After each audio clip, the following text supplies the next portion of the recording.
Sekali peristiwa, para pemungut cukai dan orang berdosa datang kepada Yesus untuk mendengarkan Dia.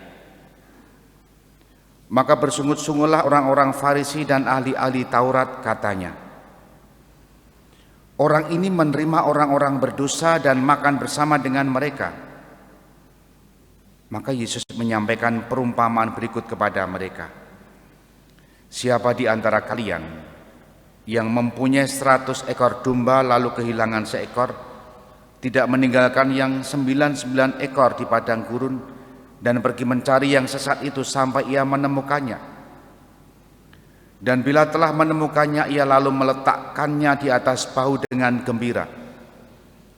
Setibanya di rumah, ia memanggil sahabat-sahabat dan tetangga-tetangganya serta berkata, bersukacitalah bersamaku, sebab dombaku yang hilang telah kutemukan. Aku berkata kepadamu, demikian pula akan ada sukacita di surga karena satu orang berdosa yang bertobat, lebih dari sukacita karena 99 orang benar tak memerlukan pertobatan. Atau wanita manakah yang punya 10 dirham lalu kehilangan satu, tidak menyalakan pelita dan menyapu rumah mencarinya sampai ia menemukannya?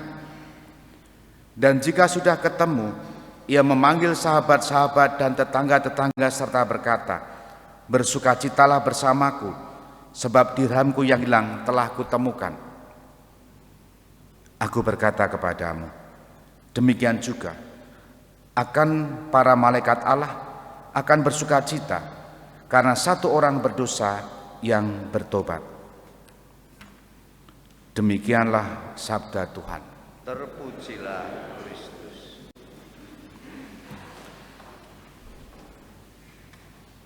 Hampir sering, kalau tidak sering ya pernahlah mendengar saudara-saudara kita yang aktif ke gereja, tapi pada gilirannya meninggalkan gereja, entah karena pasangan, entah karena kekuasaan jabatan, lalu dada dengan kita, bisa jadi tidak lagi bersatu dengan kita dalam gereja yang sama, pindah tempat doa. Rasa-rasanya kita kehilangan, sedih, itu normalnya ya. Tapi ada juga sebaliknya, ketika ada yang masuk gabung dengan kita senang ya. Dan itu terjadi di beberapa agama juga begitu ya. Bahkan di media sosial itu diekspos besar-besaran. Perang pengaruh, pamer pengaruh, dan seterusnya. Intinya adalah masuk keluar, kemudian pindah itu menjadi lebih tentara karena ada media sosial itu. Dulu sepertinya ya adem ayem saja ya. Sekarang dari manapun, kota, desa manapun bisa kita dengar. Saudari-saudara yang dikasihi Tuhan, kita akan senang kalau ada orang yang gabung dengan kita, betul enggak? Dan kita akan sedih kalau teman kita, saudara kita meninggalkan gereja kita. Nah, hari ini kegembiraan yang sebetulnya dirayakan, diwartakan dalam bacaan Injil itu, Tuhan itu senantiasa berinisiatif mencari dan menyelamatkan. Betapa gembiranya kalau ada orang yang bertobat, dan pertobatan itu adalah menerima Yesus dengan sukacita. Contoh yang paling sederhana yang sudah kita dengarkan dalam bacaan pertama tadi, Paulus itu juga pindah, kalau menggunakan bahasa kita sekarang, dari tradisi Yahudi yang begitu dia hidupi, tata lahir,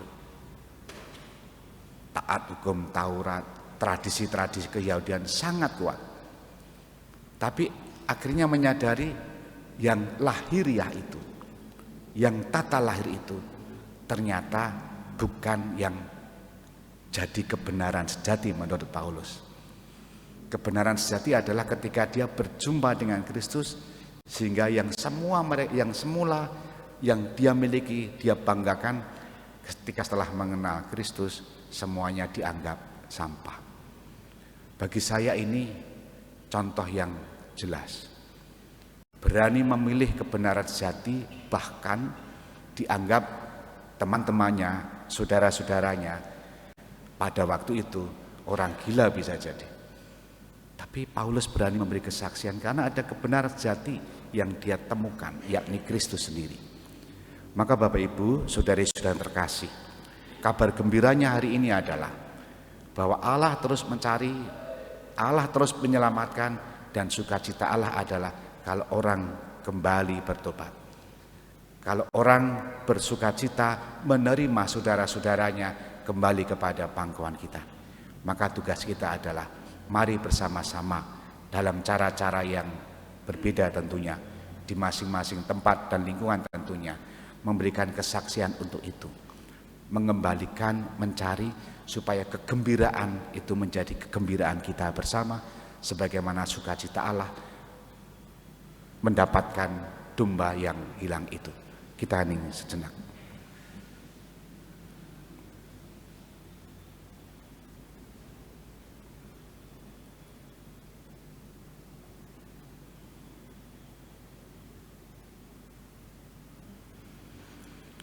Dimuliakanlah Yesus yang dulu hidup, sekarang dan selama-lamanya. Amin.